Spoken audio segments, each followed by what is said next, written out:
The aim of every artist, wrote William Faulkner, is to arrest motion, which is life, and hold it fixed, so that 100 years later, when a stranger looks at it, it moves again.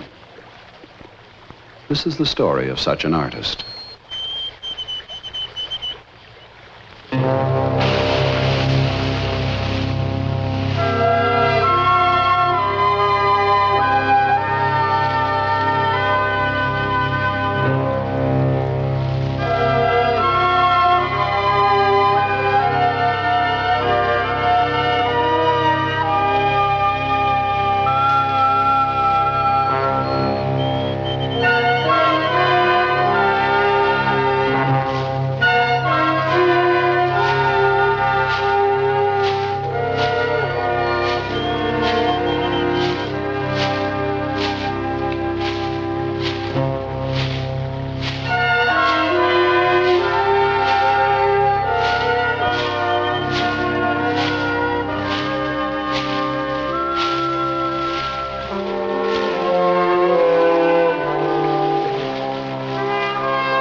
It's summer in the North Woods.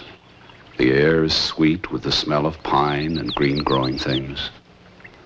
And somewhere in that island of sticks and mud is the next painting of Martin Glen Loates.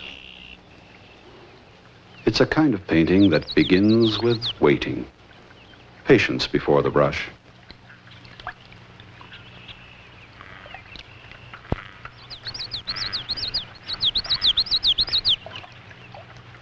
No waiting for some subjects, though.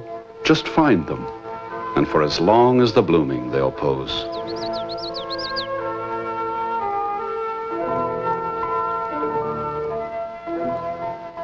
The color, the texture, the composition, it's already there.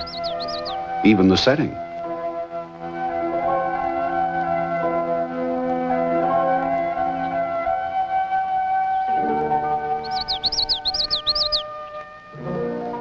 Wildflowers seem to lose none of their life, no matter where they grow.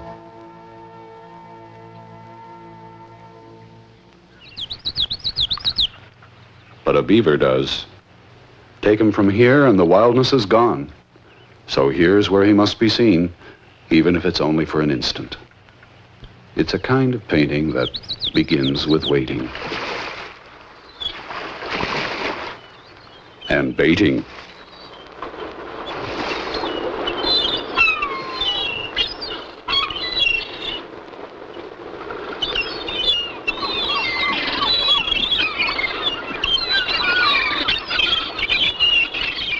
When you're an artist with too many subjects, you cut one out from the flock and watch its every move.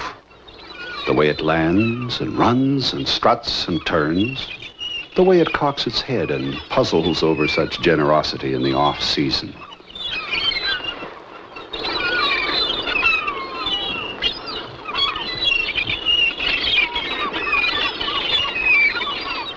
The way it soars and glides and rides the summer air. Pick one pose, one instant in time, then try to remember it long enough to sketch.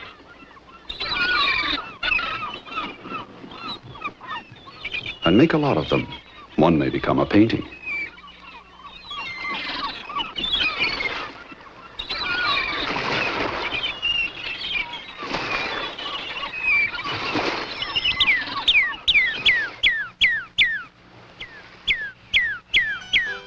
You've been studying birds since you were 8.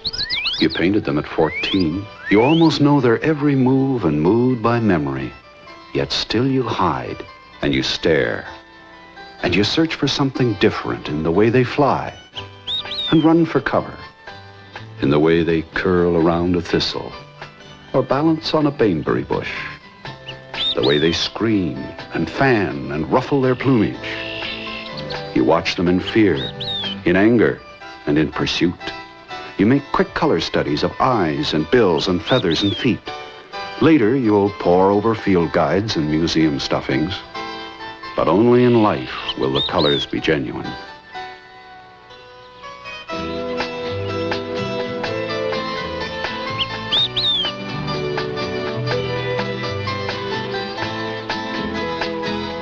Then you collect window dressings, props and backdrops, settings and terrains, merely supporting characters in the drama, but they're researched with the same meticulous care that's devoted to the star.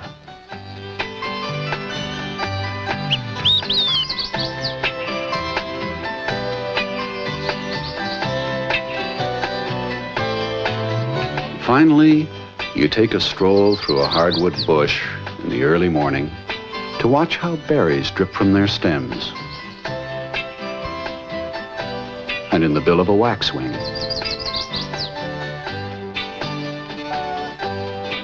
Then you paint.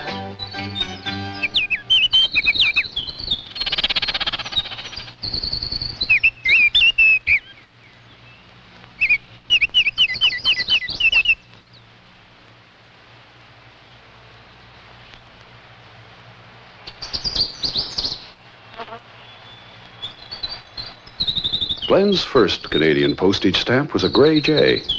Now the thrushes and a white-throated sparrow. The gentle songbirds, they're the favorites.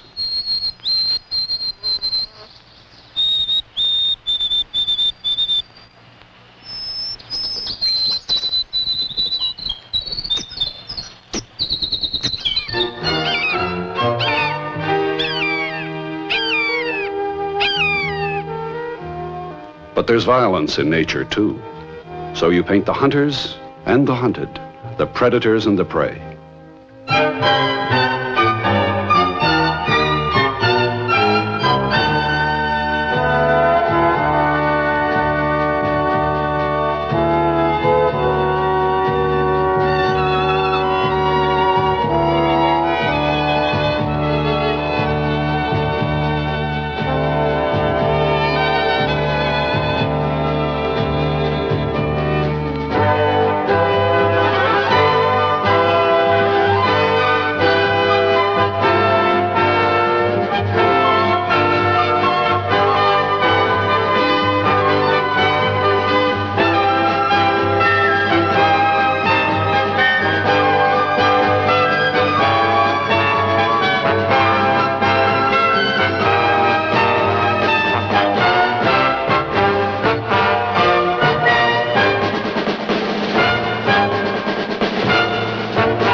The aim of every artist is to arrest motion, which is life, and hold it fixed, so that 100 years later, when a stranger looks at it, it moves again.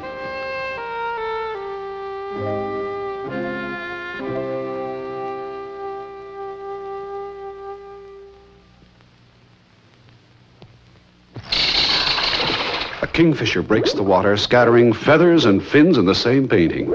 And for one terrifying moment, a rainbow trout turns pale. When it dies, it'll lose nearly all of its color. That's why fish have to be painted from life. And that's where Bernie comes in.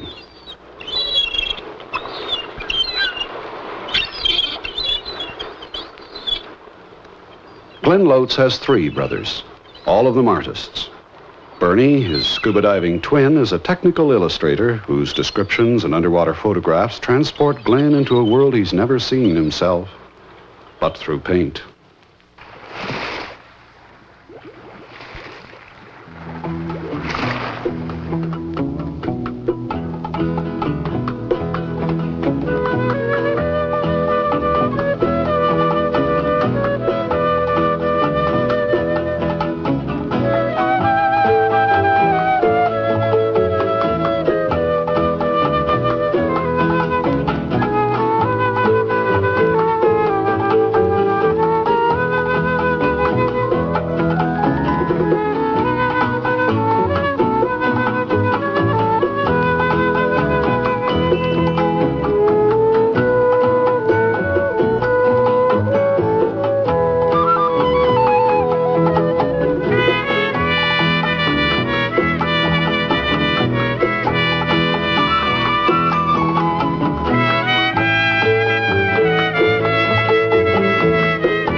1010 on your dial, Ontario's authoritative news voice. Good morning, this is Henry Shannon again of the CFRB jet helicopter looking at southbound Parkway traffic. Now there's a car to the right of the road just south of the Don Mills Road overpass, and the traffic is backed up from that point right back to Eglinton, and it's also slow from York Mills until you get to Eglinton. So we'll say all the way down from York Mills Road till you get down past the Don Mills Road overpass.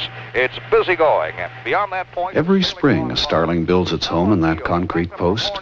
A few blocks away, in the trees of a cemetery, are the birds of a dozen species.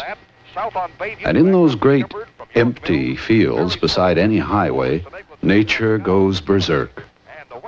For those with the eyes to see. The full treatment right now as we take a look at southbound Kiel, and we've just come across a two-car accident at Gracefield. Now that's just a couple of blocks north of Lawrence, south on Kiel, and the southbound traffic is a mess. It's backed right up to Wilson Avenue. So I would avoid southbound Kiel at the moment. South on the Parkway, we have that stalled car to the right of the road, south of the Don Mills Road overpass, and that traffic is backed all the way up to York Mills Road. It's also busy on the Gardner by the exhibition grounds, and your in-town roads are a little busier because of that computer out of whack this morning. Okay, Wally, back to you. Oh boy, when Henry says it's... Beside a single milkweed, life begins, blossoms, dies, and is born again. And when winter comes, you put away your oranges and bring out the blues.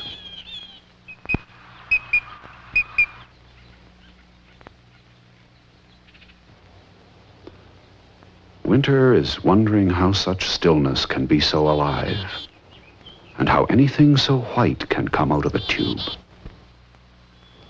But you paint it anyway and hope it won't look too much like cotton candy. Winter is signing your name to your own Christmas card and collecting a landing pad for a springtime bird.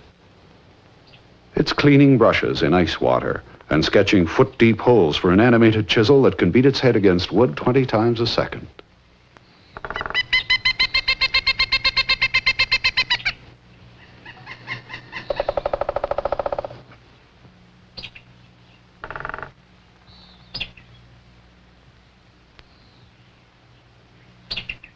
Winter is tracks in the snow and a brother with a telescopic lens.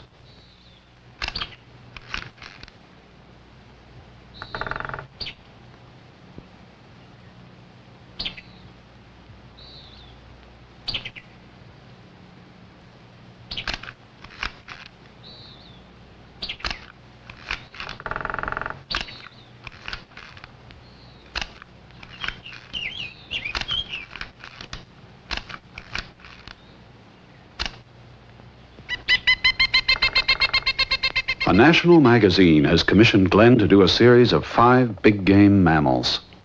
This will be the first. The second was painted in winter, but born in the spring. And like most wildlife art, quite unexpectedly.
And he was gone, with not a trace and hardly a sketch.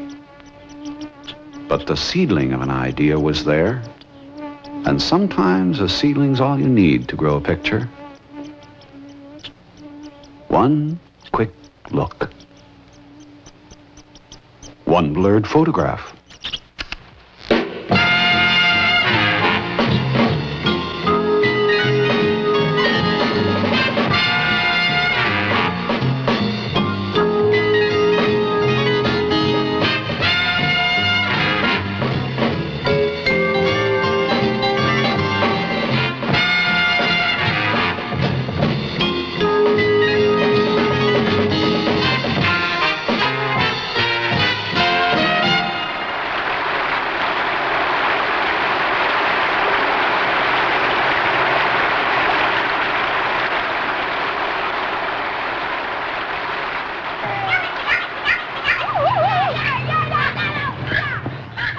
No wild-eyed looks here, just complacency.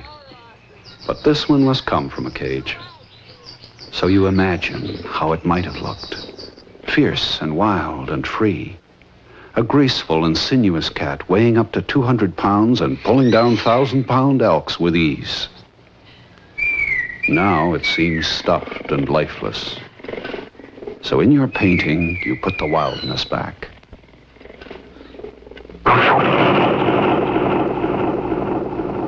And with the cougar, just one big game mammal to go, the biggest of the lot. And with any luck at all, he'll be painted from life.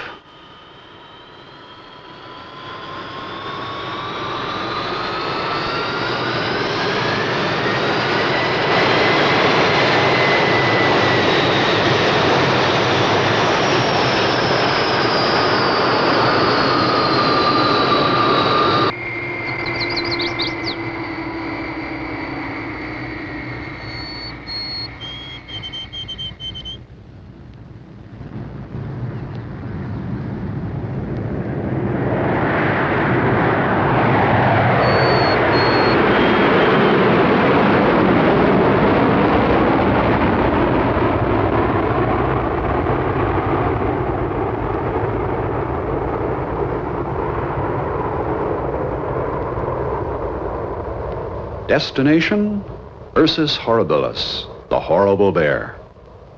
Glen's painted him before, but always in zoos. This time it'll be different, on a 2-week vacation in the Pacific heart of Grizzly country, where the dark green silence is only occasionally broken by the bite of an axe or the falling of a pine cone.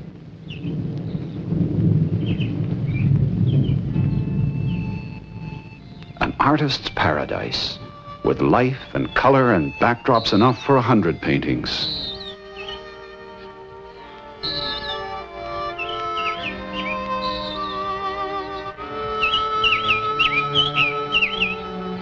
Fireweed for a bluebird.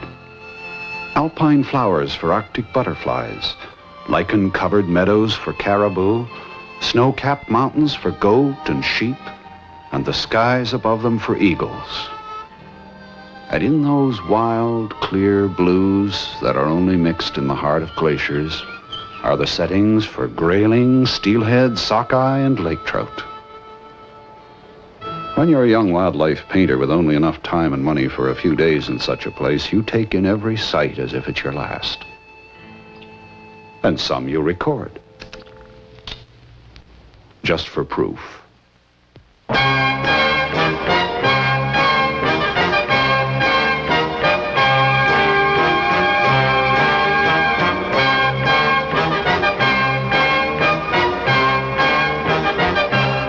Then you ride the tide into Grizzly country.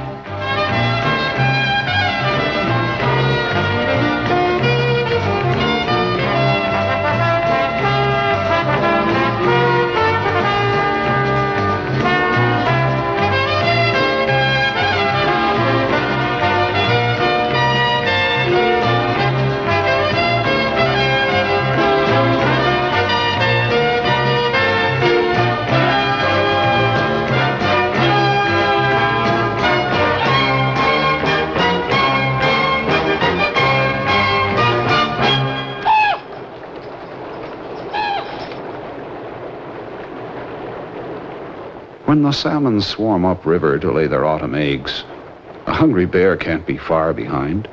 So at every bend you look for tracks and fur and claw marks and bones and see nothing but deer. So you push further and higher.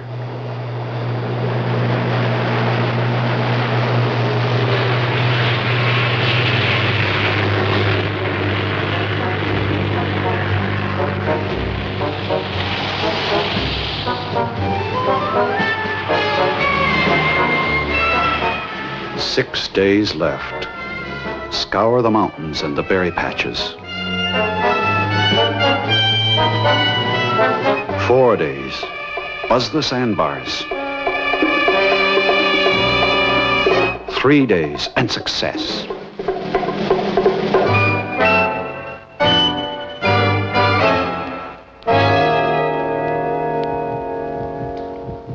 Ursus horribilis, full grown, weighs 800 pounds, stands 8 feet tall, runs 30 miles an hour, and can carry a 200-pound deer under one arm. What a time to think of that.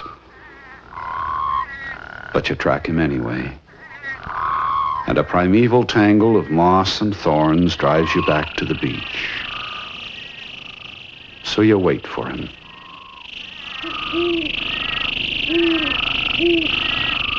Dawn to dusk you wait. 2 days left.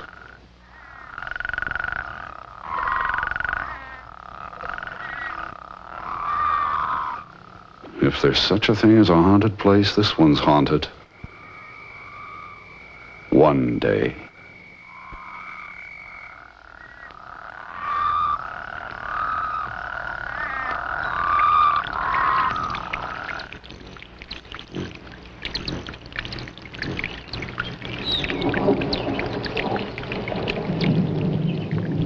If only we'd arrived sooner, if only you could stay longer, if only we'd left some bait. If only...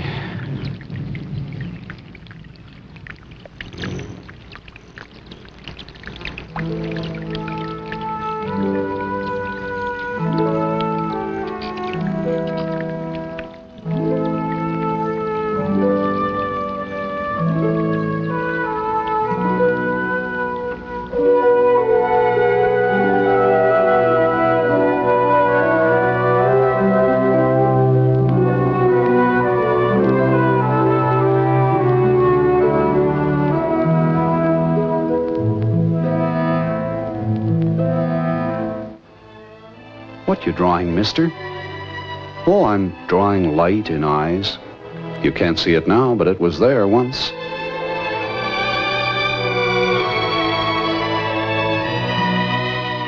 And I'm drawing wildness. If you look hard, you can still see it.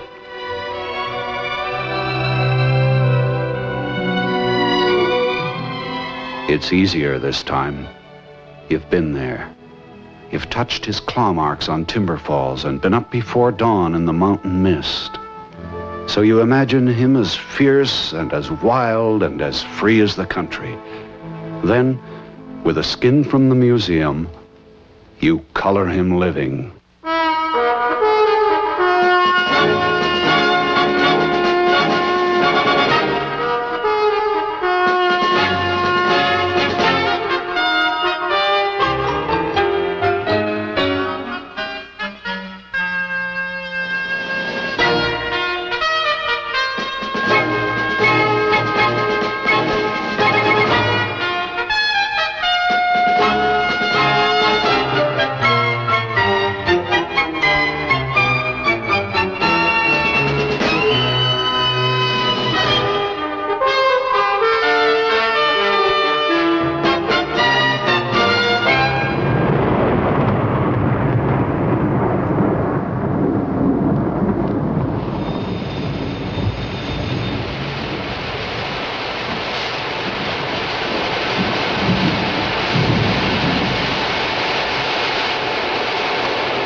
In wildness is the preservation of the world, wrote Henry Thoreau.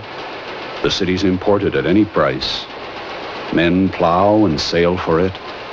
From the forests and wilderness come the tonics and barks which brace mankind. Where the air is sweet with the smell of pine and green growing things, where Martin Glen Loates has come in search of a subject.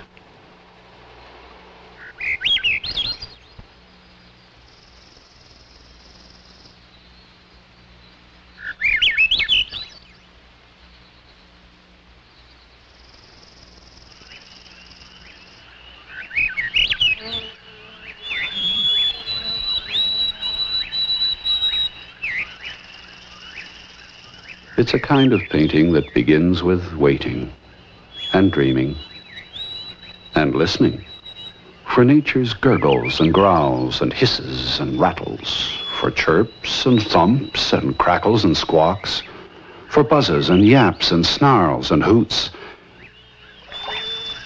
and splashes.